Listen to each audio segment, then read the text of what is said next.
Herkese merhabalar. Pembe Düğme Atölye'den selamlar. Bugün sizinle birlikte görmüş olduğunuz bu çantayı çalışacağız. Bu çantayı ister telefon çantası olarak, isterseniz de normal bir çanta olarak kullanabilirsiniz. Bu çantamızda yelpaze model çalıştım.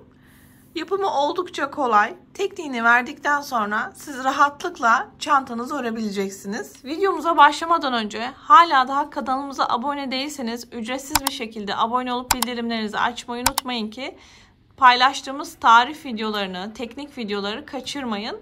Instagram hesaplarımızdan bizi takip edebilirsiniz. Hem açıklama kısmına link bırakacağım hem de buraya Instagram hesaplarımızın isimlerini bırakacağım. Pembe Düğme ve Pembe Düğme Atölye'den bizleri takip edebilirsiniz. Çantamızın eni ortalama 18 santim. Boyu ise yaklaşık 20 santim. Zincir çekerek başlıyoruz. Vereceğim ölçülerden daha büyük bir çanta örmek istiyorsanız zincir sayınızı daha çok arttırın. Ve aynı şekilde boyunu da yelpaze kısmını devam ettirerek boyunu da uzatabilirsiniz. Ünlü bir markaya ait yelpaze modelinden bir plaj çantası çıkartıldı. Yani bu çanta modelini siz diğer birçok çantaya uygulayabilirsiniz. Ebatında büyüklük küçüklük yaparak, yani başlangıç noktasındaki zincir sayınızı arttırarak veya eksilterek çantanızın ölçülerini belirleyebilirsiniz. Evet, çantamızın askı kısmında ben yine iplikle olsun istedim. Elimde hazır çanta aparatım da yoktu. Bu şekilde örgü tekniği kullanarak aynı şekilde kağıt iplikle sap kısmını yaptım. Gelelim kapak kısmına. Kapak kısmında hazır bir ürün kullandım. Bu ürünleri tuhafiyelerden rahatlıkla bulabilirsiniz. Ve maliyet olarak da gayet uygun. Ben bir tanesini 15 liraya satın almıştım. Siz de bu şekilde tuhafiyelerden böyle kapak aparatları alabilirsiniz. Arka kısmına dikişi sağlanıyor. Ve bu şekilde kapak kısmını oluşturabiliyorsunuz. Temin edemezseniz de kendiniz bir kağıt ipliğinizdeki iplikle buraya bir kapak örüp yine buraya örgüden bir düğme aparatı örüp dikebilirsiniz. Hiç astarlama kullanmadım. Çok fazla delikli bir çanta değil. Ama ben yine işimi garanti alayım, daha temiz bir görüntü olsun istiyorsanız da rahatlıkla astarlama yapabilirsiniz. Gelelim çantamızda kullandığımız ipliklere. Ben bu şekilde tuhafiyeden aldığım kağıt ipliği, çile halinde aldığım kağıt ipliği öncelikle böyle bir sardım. Herhangi bir yumuşatma işlemi yapmadım. Bu şekilde kağıt iplikle ördüm. Kağıt iplikle örmek evet biraz zor ama alıştığınız zaman gerçekten çok keyifli. Kağıt iplik seçerken biraz daha yumuşak ve büklümü az olan iplikler seçerseniz böyle sertliğine bakın elinizden. Mesela bu siyah ipliğim biraz daha sertti. Galiba renginden dolayı da olabilir. Diğer hardal sarısı olan ipliğim de daha yumuşak ve örümü daha kolaydı. Yumuşatmayı ben tercih etmiyorum. Şu ana kadar kullanmadım. Çünkü yumuşatma işlemi yaptığınız zaman biraz ipin dokusunda bozulmalar olabiliyor. Ve bu da çantanızın uzun ömürlü olmasının önüne geçiyor. Şimdi ne kadar iplik kullandım? Ortalama olarak ikisinden 100 gram siyah iplikten 100 gram hardal sarısı iplikten elinizde varsa yeterli olacaktır. Hatta hardal sarısı iplikten çok daha az kullandım.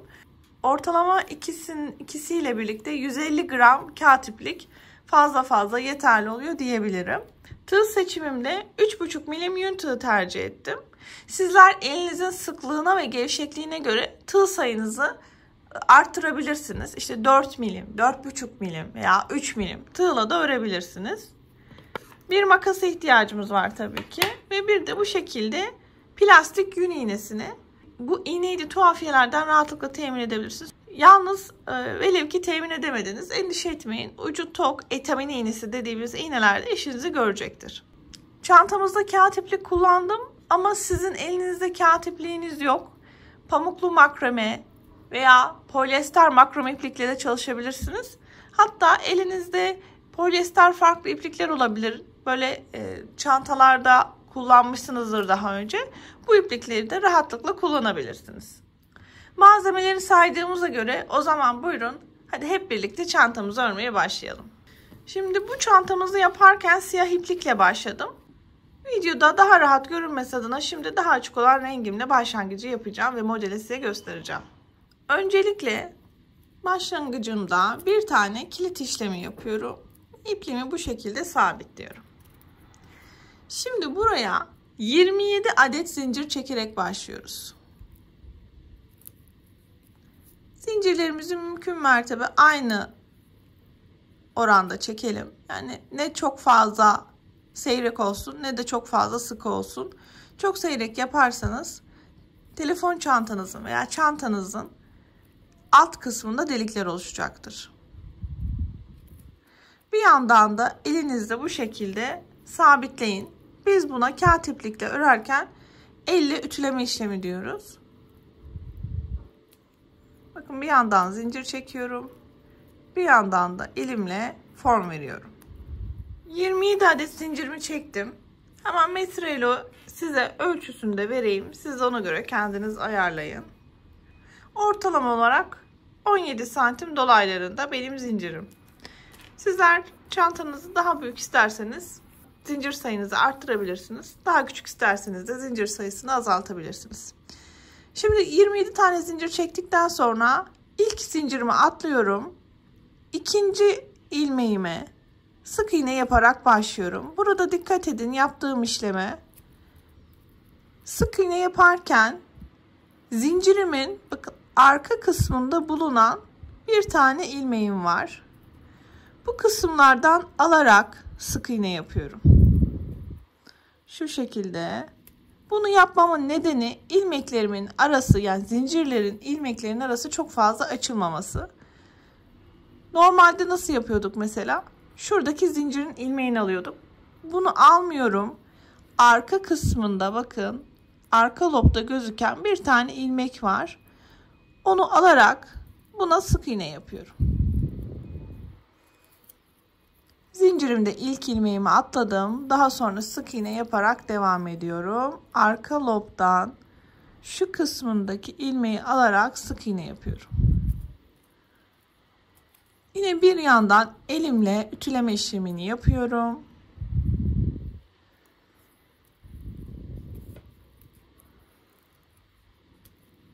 Şimdi bu şekilde sıra sonuna kadar şu arka lobda gözüken ilmeği alarak sık iğne yaparak devam edeceğim. Şimdi son ilmeğime geldiğim zaman buraya bir sık iğne yaptım. Şimdi buraya 2 tane sık iğne daha yapacağım. Yani son zincirimde 3 sık iğne birden olacak arkadaşlar. Dönüş noktasındayım. Bakın. Son ilmeğe 3 tane sık iğne yaptım. Şimdi zincirimin diğer kısmına dönüyorum. Burada her bir ilmeğin, her bir sık iğnenin karşısına gelecek ilmeğe şöyle daha sıkı yapacağım. Dikkat edelim. Biraz ilmeği açık bıraktım. Her ilmeğe bir tane sık iğne yapıyorum. Bir yandan da şuradaki ipliğimi de arasından geçiriyorum. Başlangıçta bıraktığım ipliği. Yine bir yandan elimle düzleme yapıyorum. Bu şekilde sık iğne yaparak şurada başlangıç noktasına gelene kadar devam edeceğim. Evet, sıramın sonuna doğru geldim. Bakın en son sırama başlarken burada bir tane sık iğne yapmıştım buradaki ilmeğe.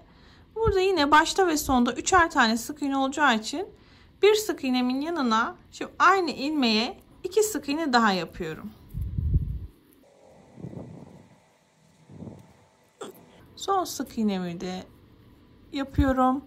Ve bakın bu sefer aynı ilmekte 3 tane sık iğnem olmuş oldu baştaki ilmeğimle. Şimdi burada zincirin tepesine batıyorum. Zincirin ilmeğin tepesine battım ve ilmek kaydırmayla ne yaptım? Taban kısmımı yapmış oldum. Şimdi artık burada modelimizi vermeye başlayacağız. 1, 2 ve 3 zincir çekiyorum. İlmeğimin üzerine alıyorum. Yanındaki ilmeğin ve buraya bir tane ikili trabzan yapıyorum. Tekrar yapıyoruz. Üzerine alıyorum. Dibine tekrar battım, aynı dibine. Tığımda 3 tane ilmeğim varken ilk ikisini bir, diğer ikisini birlikte çıktım. Üzerine aldım. Tekrar dibine battım. Arkadan çıkardım. Tığımın üzerinde 3 tane ilmek varken ilk ikisini bir, Diğer ikisinde bir çıktım. Biz bunu arkadaşlar ikili trabzan diyoruz. Bakın burada baştaki zincirimle birlikte şuradaki zincirimi de ikili trabzan diye sayarsak 1, 2, 3, 4 tane ikili trabzanımız oldu. Bir tane daha yapıyorum. 5 tane ikili trabzanım olacak. Ve 5. Şimdi arkadaşlar alttan 1, 2 ilmek atlayıp 3. ilmeğe sık iğne yapıyorum. Bakın ilk yelpazem oluştu bile. Bir yandan da elimle düzlemeyi unutmuyorum. Devam ediyorum. Tığımın üzerine alıyorum. Bu sefer ne yapıyorum? 1, 2 ilmek atlıyorum tekrar. Yine 3. ilmeğe batıyorum ve buraya yine ikili trabzan yapmaya başlıyorum. Kaç tane yapacağım? 5 tane ikili trabzan yapacağım. Bir tanesini yaptım. Devam ediyorum. İkinci ikili trabzanım. Üzerine alıyorum. Battım. Ne yapıyordum? Tığımda 3 tane varken ilk ikisini bir, diğer ikisini birlikte çıkıyorum. Dördüncü ikili trabzanım. Ve sonuncu ikili trabzanımı da yapıp ikili trabzanımı 5'e tamamladım. Şimdi burada 1, 2 ilmek atlayıp 3. ilmeğe sık iğne yapıyorum. Bakın ikinci yelpazem de hazır. Yelpazelerim 5 tane ikili trabzandan oluşuyor. Ortadaki da bir tane sık iğnem var. Tekrar üzerine aldım. 1, 2 ilmek atlayıp 3. ilmeğe battım. Tekrar buraya ikili trabzanlarımı yapacağım. Kaç tane? 5 tane. Evet, dördüncü ikili trabzanım. Ve 5. Alttan 1, 2 ilmek atlayıp 3. ilmeğe sık iğne yapıyorum. Şimdi şu noktaya kadar devam edelim arkadaşlar. Şimdi bakın köşe noktasına geldim. Burada da aynı işlemi yapacağız. Herhangi bir arttırma eksiltme yapmayacağız. Bakın 5 tane ikili trabzan yaptım. 1, 2 ilmeğimi atlıyorum. Yine 3. ilmeğe sık iğne yapıyorum. Yine devam ediyorum. Üzerine alıyorum. 1, 2 ilmek atlayıp 3. ilmeğe ikili trabzanlar yapmaya başlıyorum.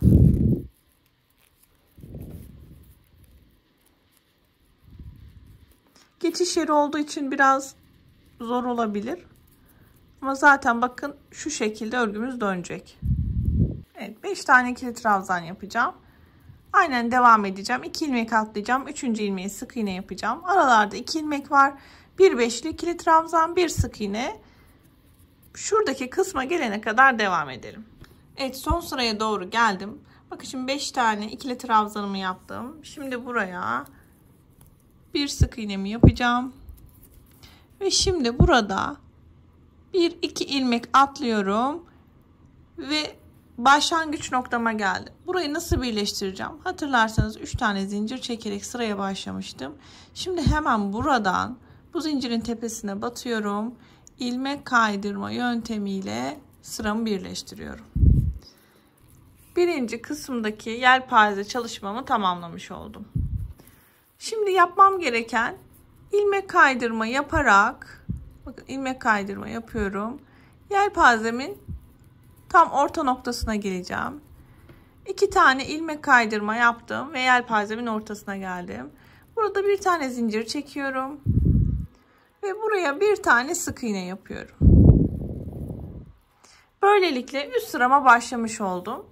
Şimdi bu sırada yapacağım işlemlere dikkat. Tekrar üzerine alıyorum. Burada sık iğnemi buluyorum. Ve sık iğnemden önceki bakın sık iğnem burada. Bir önceki ilmek de şu üstündeki ilmek. Buraya batıyorum. Ve ikili trabzan yapıyorum.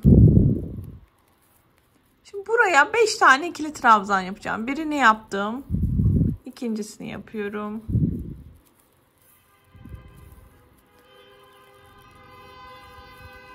Üç.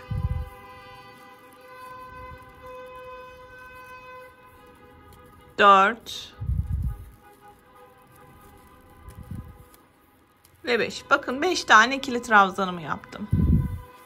5 tane ikili trabzanımı yaptıktan sonra alttaki 5'li ikili trabzanın tam orta noktasını buluyorum. 1, 2, 3. ikili trabzanımı buldum ve bir önceki ilmek, bakın 1, 2, 3. ikili trabzanımdan önce gelen ilmek şu kısma sık iğne yapıyorum. Üzerine alıyorum.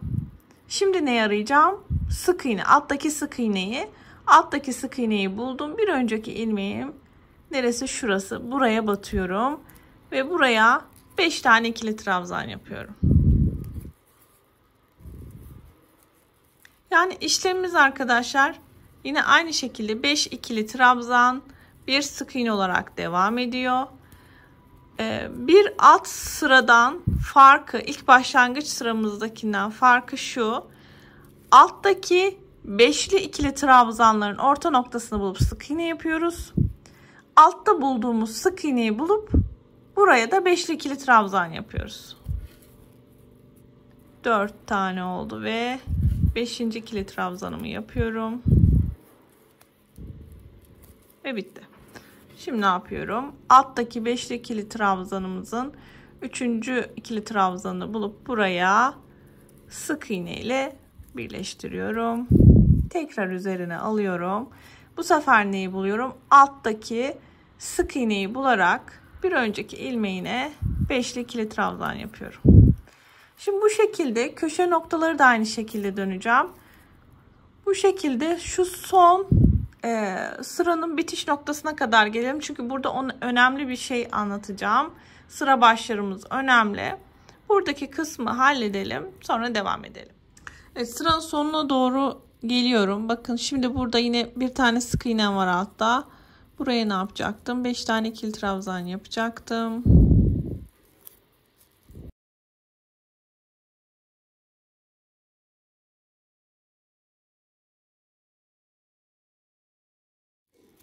Evet, 5 ikili trabzanımı yaptım.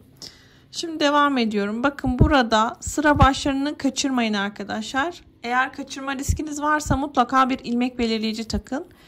Ben sırama, bakın buradaki sık iğne ile başlamıştım bir üst sırama.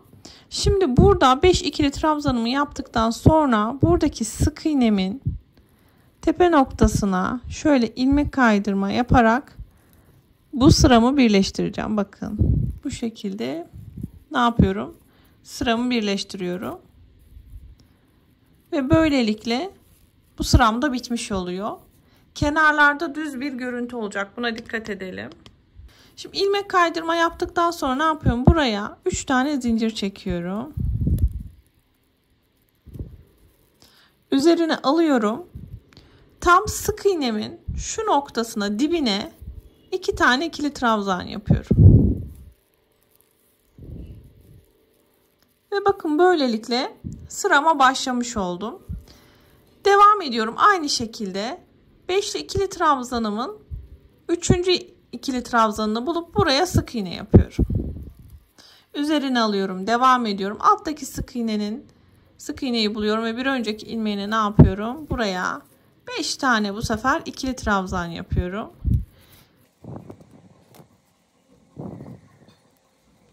Bir ikili trabzanımı yaptım. 2 3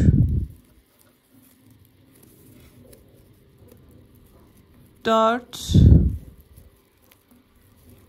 ve 5. Şimdi 5 ikili trabzanımı buldum. 3. ikili trabzanımın tepesine sık iğne yaparak devam ediyorum. Ne yapıyorum? Yine üzerine alacağım ve aşağıdaki sık iğneyi bulup buraya 5 ikili trabzan yaparak devam edeceğim. Şimdi arkadaşlar, şurası kafanızı karıştırmasın. Buraya 2 tane ikili trabzan yapıp zincirle başlayıp 2 tane ikili trabzan yaptık. Bakın burada aslında 3 tane ikili trabzan varmış gibi gözüküyor zincirle birlikte. Bunu sıranın sonuna geldiğimiz zaman bu ilmeğe 2 tane daha ikili trabzan yapıp yelpazemizi 5 tane aslında ikili trabzana tamamlayacağız. Bu sadece başlangıcımız oldu. Dilerseniz bu sırayla tamamlayalım. Bu kısmı sizle birlikte tekrardan yapalım. Evet, bakın sıra sonuna doğru geldim. Şimdi burada 5 ikili trabzanımı yapmıştım. Şimdi burada sık iğnemi yapacağım tam orta noktasına. Ve üzerine alıyorum. Bakın burada 2 tane ikili trabzan yapmıştım. Zincirimle birlikte 3 tane ikili trabzan. Hemen buranın, bakın şu kısımdayım, dikkat. Üzerine aldım. Hemen buranın dibine tekrardan batıyorum. Ve eksik kalan 2 tane ikili trabzanımı da buraya yapıyorum.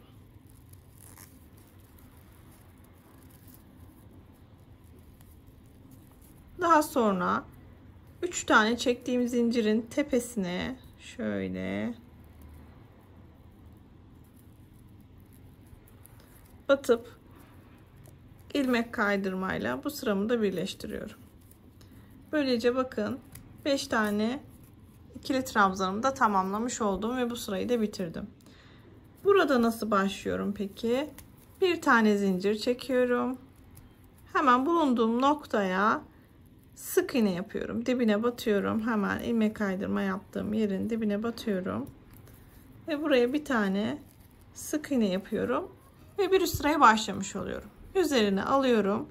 Ne yapıyordum? Alttaki sık iğnenin yanındaki ilmeğe 5 tane ikili trabzan yaparak bu sırama da başlıyorum.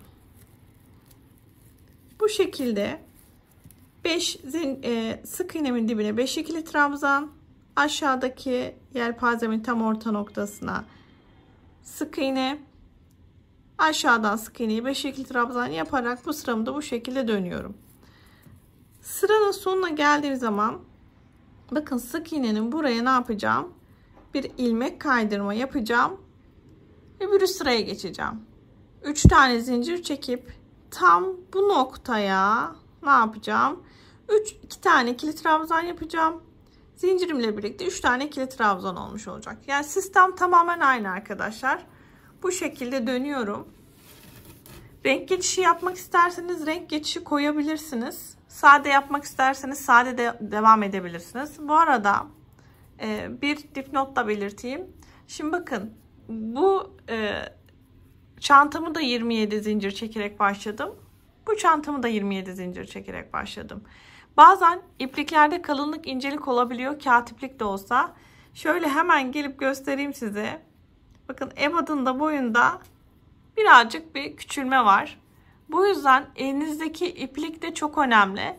Yani verdiğim zincir sayısı sizin ipliğiniz biraz daha kalınsa, mesela bakın bu elimdeki çanta gibi boyu ebadı bu şekilde olacaktır. Ama benim mesela bu ipliğim biraz daha inceydi. Ne oldu? Biraz daha küçük düşmüş oldu. Şimdi renk geçişleri nasıl yapılır diye sorabilirsiniz. O yüzden bir renk geçişiyle alakalı da göstermek istiyorum. Ben bu sırayı bitireyim. Bir sonraki sırada da renk geçişi nasıl yapılır onu göstereyim size. Şimdi renk geçişini yaparken bakın 1, 2, 3, 4 tane ikili trabzan yaptım. Şimdi son ikili trabzanımı yapıyorum. İlk ikisini çıkardım. Diğer ikisini çıkartırken renk değiştireceğimiz ipliği alıyorum. Ve bunun arasından geçiriyorum. Ve daha sonra birleştireceğim. Bakın bu sırayı nereden birleştiriyordum? Burada sık iğnenin tepesinden birleştiriyordum. Şöyle diğer ipleri de arkadan tutalım mutlaka. İlmek kaydırmayla bakın birleştiriyorum. Renk geçişimi de bu şekilde yapıyorum. Şimdi buraya ne yapıyordum? 3 tane zincir çekiyordum. Üzerine alıyorum ve buraya ilmek ikili trabzanlar yaparak yelpazemin 3 tane yelpaze kısmını yapacağım. Şimdi burada dilerseniz bağlayabilirsiniz, düğüm atabilirsiniz ama düğüm atılmasını gözüksün istemiyorsanız benim yaptığım gibi bu ipliği içeriden gizleyeceğiz arkadaşlar. Bakın örerken bir yandan da bu renk değiştirdiğim ipliğimi içeriden gizliyorum. Ne yapıyorum? Tekrardan bakın buraya ne yapacağım? Yelpazemin alt tepesine sık iğne yapacağım. Çünkü 2 tane ikili trabzanımı yaptım. Bu ipliğimi de buradan gizliyorum. Bakın bu şekilde pürüzsüz bir renk geçişi sağlamış olduk. Şimdi çantamızın boyu ortalama 20 santim bir boyu var. Siz istediğiniz uzunluğa gelene kadar yelpaze modelinizi çalışmaya devam ediyorsunuz. 20 santim uzunluk gayet yeterli bir uzunluk ama biraz daha uzun olsun veya kısa olsun istiyorsanız ona göre ayarlama yapabilirsiniz. Şimdi tamamen bundan ibaret örgümüz arkadaşlar. Daha sonraki kısımda artık isterseniz buraya kendiniz bu şekilde bir şey dikebilirsiniz. Bakın bunları da kendi ipliğiyle diktim. Kağıt ipliğiyle diktim. Bu şekilde. Dilerseniz bu iç kısımdan bir çıt çıt yapabilirsiniz. Fermuar yapabilirsiniz. Çantamız bu şekilde. Gelelim şuradaki örgü kordon kısmını nasıl yaptık ona bakalım. Kendinize göre çantanın kulp uzunluğunu ayarlayabilirsiniz. Şimdi ortalama 130 santimlik bir kulp için 1,5 metre iplikler keserek ben bu örgümü yaptım. Garanti olsun diye siz de uzun tutun. İpliğinizi çok kısa tuttuğunuz zaman bu sefer kısa olursa çaresi yok ama uzun olursa kesebilirsiniz. Ortalama 1,5 metre uzunluğunda olacak bu kağıt ipliklerimden. Şimdi ben size göstermek için ipliklerimi kısa tuttum ama siz ortalama olarak 1,5 metre uzunluğunda tercih edebilirsiniz. Veya dediğim gibi işte çanta kulpunuzun 1,5 metreden ortalama işte 135 santim kadar çanta kulpu çıkıyor. Siz daha kısa olsun istiyorsanız metraj boyunu daha kısa tutabilirsiniz. Şimdi bu şekilde 2 tane açık renkten 2 tane de siyah renkten kestim. Bu şekilde dörtlü olarak çalışacağız. Bu dörtlü ipliğimizden 3 adet daha olacak. Yani toplamda 4, 8, 12 tane bu şekilde kesilmiş kağıt ipliğimiz olacak. 6 tane açık renkten, 6 tane siyah renkten olmak üzere. Şimdi hepsini bir araya getiriyorum. Uç noktalarını. Burada bir düğüm atıyorum uç noktasına.